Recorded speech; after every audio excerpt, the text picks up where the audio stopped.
quieres mejorar el rendimiento escolar y deportivo de tus hijos, dale Implexin. Implexin es un multivitamínico estimulante del apetito. Implexin, el multivitamínico de Laboratorios Amerifarma. Bien, vamos a iniciar el programa con la situación de Grecia. Grecia es un pequeño país en la eurozona, representa alrededor del 2% de la Unión Europea, es una economía pequeña, una economía que depende fundamentalmente del turismo y de algunas exportaciones de bienes primarios y algunos industrializados, pero de muy poco contenido tecnológico. Es decir, que dentro de Europa, Grecia es un país subdesarrollado. Contrasta considerablemente con economías de nivel intermedio dentro de la Europa, como es el caso de España y como es el caso, obviamente, del motor de la economía europea, que es Alemania. Entonces, ¿qué ha sucedido en Grecia? Grecia, por años, estuvo viviendo por encima de sus posibilidades. Su población estuvo siendo beneficiada de un estado de bienestar, caracterizado por unos niveles de gasto para los funcionarios públicos, de gastos vinculados con transferencias hacia el sistema de pensiones, que representa alrededor del 10% del PIB, y obviamente que con esto lo que se trataba era de mejorar las condiciones de vida de su población. Para financiar ese nivel de gasto, un nivel de gasto que estaba por encima de su nivel de ingresos impositivos, pues fue a buscar recursos a los socios de la eurozona, principalmente bancos alemanes, bancos holandeses y también bancos españoles, por ejemplo, financiaban esos déficits del gobierno. Y como había un acuerdo de que la deuda no podía pasar al 60% del PIB y que no se podía tener un déficit superior al 3% del PIB, que es lo que se conoce como los acuerdos Maastricht, es decir, acuerdos que establecían una normativa muy específica con relación a la posición fiscal de los países, pues los bancos no tenían tanto problema con prestarle a Grecia. Pues Grecia, cuando se desata la crisis en el año 2008, pues comienza a darse cuenta los agentes económicos, los bancos, aquellos que estaban adquiriendo la deuda griega, que no solamente Grecia estaba en una situación vulnerable, sino que además Grecia estaba ocultando información. Grecia estaba en una situación en la cual le ocultaba información a sus socios, le ocultaba información a los bancos, y esto hizo que inmediatamente se perdiera confianza en Grecia y que fuera afectada todavía más, de forma más acentuada de lo que fue afectado los países que fueron muy golpeados por la crisis, como es el caso de España, como es el caso de Portugal, como es el caso de Italia, como es el caso de Irlanda, países que fueron sumamente golpeados. Pero Grecia, además de todo, además de las debilidades que podían mostrar los otros países en materia fiscal, pues se agravaba por el hecho de que, como había ocultado información, lo que estamos viendo es que estaba en una situación donde ya los agentes económicos no sabían separar lo que era verdaderamente una noticia vinculada con las finanzas públicas de lo que era un ruido provocado por la situación que se estaba viviendo de falsedad en las estadísticas fiscales. Bien, en ese momento Grecia estaba prácticamente al borde del colapso y ya en el año 2011 se comenzó a hablar del rescate de Grecia. Se habló del rescate de Grecia, que llegó en el año 2012. Se aprobó un primer rescate, se aprobó un segundo rescate por más de 280.000 millones de euros, y esos rescates implicaban un desembolso de recursos. Esos recursos le permitió a Grecia mantenerse al día con los acreedores, específicamente con los bancos. ¿Y quiénes estaban facilitando los recursos de ese rescate? Los países de la eurozona directamente, es decir, los gobiernos, pero además estaba facilitando los rescates el Banco Central Europeo y además el Fondo Monetario Internacional, lo que se conoce como la Troika. La Troika le facilitaba los recursos y con esos recursos ellos se mantuvieron al día, incluso pudieron pagar la deuda, y los bancos salieron entonces de esa deuda griega. Salen los bancos alemanes, salen los bancos españoles, salen los bancos holandeses, salen los bancos franceses, y se queda el Fondo Monetario Internacional, se queda los gobiernos, se queda el Banco Central Europeo, que es ahora el conjunto de acreedores de Grecia. Pues Grecia, ante esa situación, recibe dinero y se comprometió a ir tomando medidas fiscales. Medidas fiscales que implicaban austeridad, porque si usted está viviendo por encima de sus posibilidades, La única forma de usted poder pagar es si usted reduce su actividad, se reduce su consumo, genera un mayor flujo de efectivo y puede pagar. Es la única manera.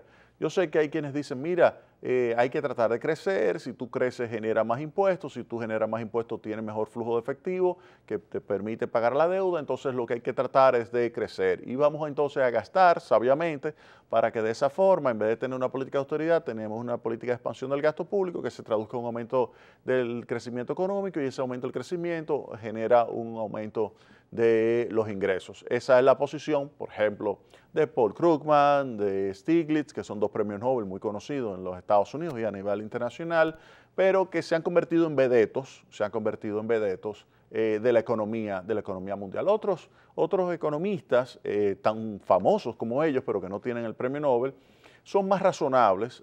Por ejemplo, Olivier Blanchard, quien es economista, jefe del Fondo Monetario Internacional, pero que también ha sido profesor de MIT, del Instituto Tecnológico de Massachusetts, sí tiene una posición muchísimo más realista, donde le dice, miren, es verdad que hay que continuar apoyando a Grecia, facilitándole recursos, eso no cabe duda. A Grecia hay que apoyarla, facilitándole recursos para que pueda ejecutar sus programas de inversiones, que pueda generar un mayor ritmo de crecimiento económico, pero Grecia tiene que poner de su parte y realizar recortes.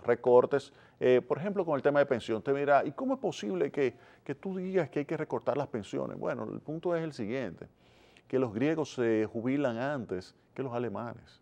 O sea, una persona en Grecia se jubila más joven que una persona en Alemania. Y dicen los alemanes, ¿y es mi dinero entonces que ellos van a utilizar?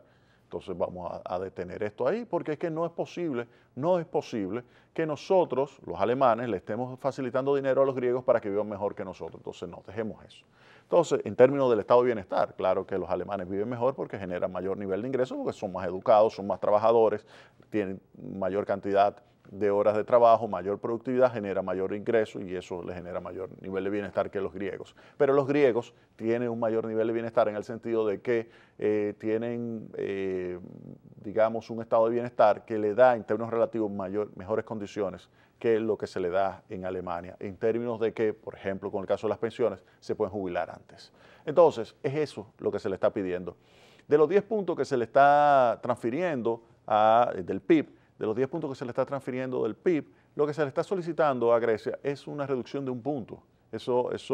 Olivier Blanchard, del Fondo Monetario Internacional, lo dijo bien claro. Y con esto se le puede dar apoyo a Grecia. Incluso se le podría dar un apoyo a Grecia que implique lo que le dicen una reestructuración o la quita de deuda, es decir, que, por ejemplo, si se debe 100, que se le pague 80, que se le pague 90, que se le pague 70. De hecho, cuando se llevó a cabo el primer y segundo rescate, hubo un recorte de la deuda, un recorte de la deuda de alrededor del 30% de la deuda griega. Sin embargo, lo que pasa es que los griegos cambian de gobierno a inicio de este año por el hecho de que los otros gobiernos no fueron capaces de llevar a cabo los ajustes. Algunos me dirán, no, pero Jaime, ellos hicieron ajustes, ellos han hecho tanto ajuste que han reducido el nivel de PIB en 25%. Claro, pero es que es lógico. Si no, pregúntenlo a los argentinos también los redujeron y en un plazo menor, en un 20%. Cuando se hacen ese tipo de ajustes tan fuertes, que es por vía cantidad, eso se expresa en una caída de la actividad económica. ¿Cómo no hubiese sido tan duro el ajuste vía cantidad si se hace vía precio? ¿Y qué implica un ajuste vía precio o una reducción del nivel de ingreso por la inflación? Pero ellos no tienen moneda. República Dominicana, por ejemplo, cuando fue víctima de ese fraude bancario en el año 2003-2004, pues ahí el ajuste fue vía precios. ¿A través de qué? A través de la devaluación.